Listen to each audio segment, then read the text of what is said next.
We've strengthened old alliances and forged new coalitions to stop the spread of nuclear weapons.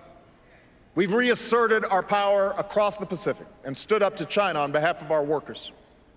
From Burma to Libya to South Sudan, we have advanced the rights and dignity of all human beings, men and women, Christians and Muslims and Jews.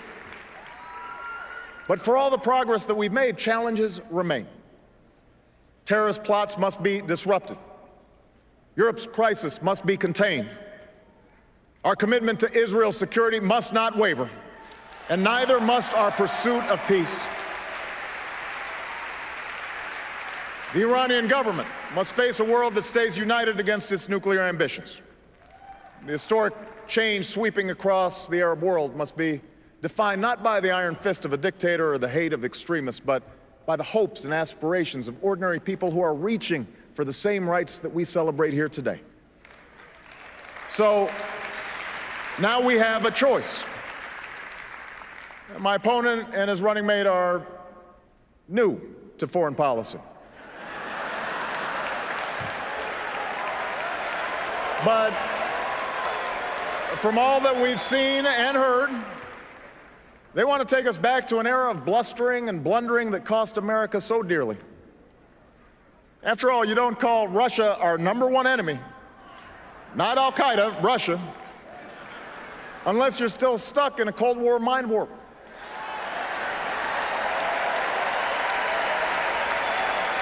You might not be ready for diplomacy with Beijing if you can't visit the Olympics without insulting our closest ally.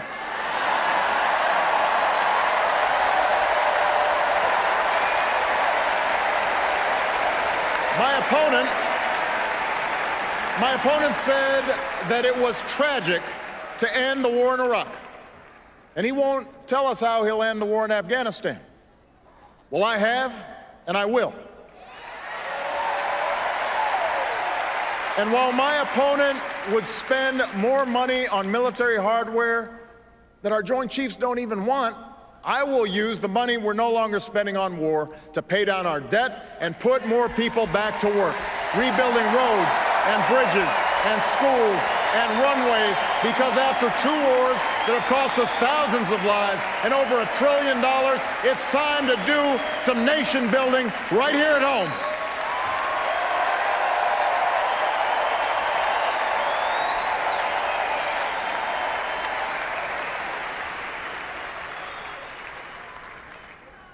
You can choose a future where we reduce our deficit without sticking it to the middle class.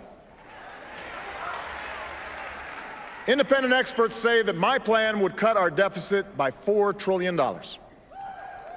And last summer, I worked with Republicans in Congress to cut $1 billion in spending, because those of us who believe government can be a force for good should work harder than anyone to reform it so that it's leaner and more efficient and more responsive to the American people. I want to reform the tax code so that it's simple, fair, and ask the wealthiest households to pay higher taxes on incomes over $250,000. The same rate we had when Bill Clinton was president, the same rate we had when our economy created nearly 23 million new jobs, the biggest surplus in history, and a whole lot of millionaires to boot. Now, I'm still eager to reach an agreement based on the principles of my bipartisan debt commission. No party has a monopoly on wisdom. No democracy works without compromise. I want to get this done, and we can get it done. But when Governor Romney and his friends in Congress tell us we can somehow lower our deficits by spending trillions more on new tax breaks for the wealthy, well, what Bill Clinton call it? You do the arithmetic. You do the math. I refuse to go along with that. And as long as I'm president, I never will. I refuse to ask middle-class families to give up their deductions for owning a home or raising their kids just to pay for another millionaire's tax cut.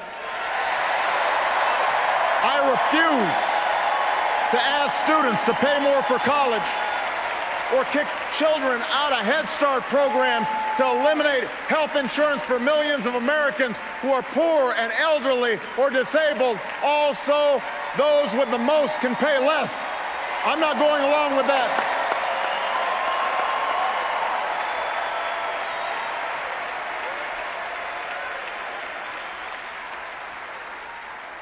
And I will never turn Medicare into a voucher.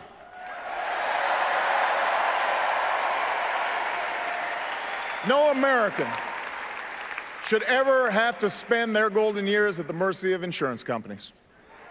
They should retire with the care and the dignity that they have earned.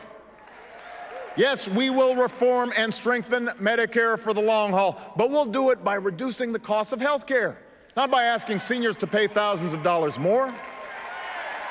And we will keep the promise of Social Security by taking the responsible steps to strengthen it, not by turning it over to Wall Street.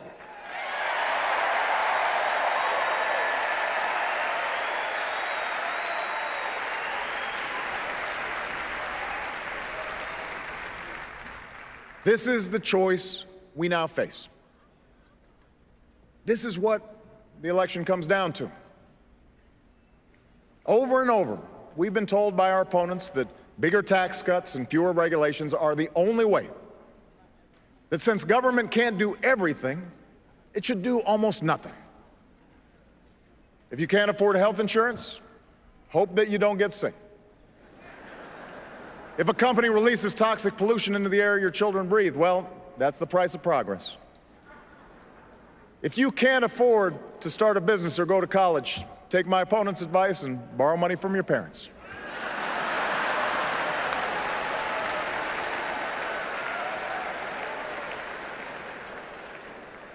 You know what? That's not who we are. That's not what this country's about. As Americans, we believe we are endowed by our Creator with certain inalienable rights, rights that no man or government can take away.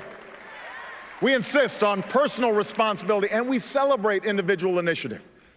We're not entitled to success. We have to earn it. We honor the strivers, the dreamers, the risk takers, the entrepreneurs who have always been the driving force behind our free enterprise system, the greatest engine of growth and prosperity that the world's ever known. But we also believe in something called citizenship. Citizenship, a word at the very heart of our founding, a word at the very essence of our democracy. The idea that this country only works when we accept certain obligations to one another and to future generations. We believe that when a CEO pays his auto workers enough to buy the cars that they build, the whole company does better. We believe that when a family can no longer be tricked into signing a mortgage they can't afford, that family's protected, but so is the value of other people's homes. And so is the entire economy. We believe the little girl who's offered an escape from poverty by a great teacher or a grant for college could become the next Steve Jobs, or the scientist who cures cancer, or the President of the United States, and it is in our power to give her that chance.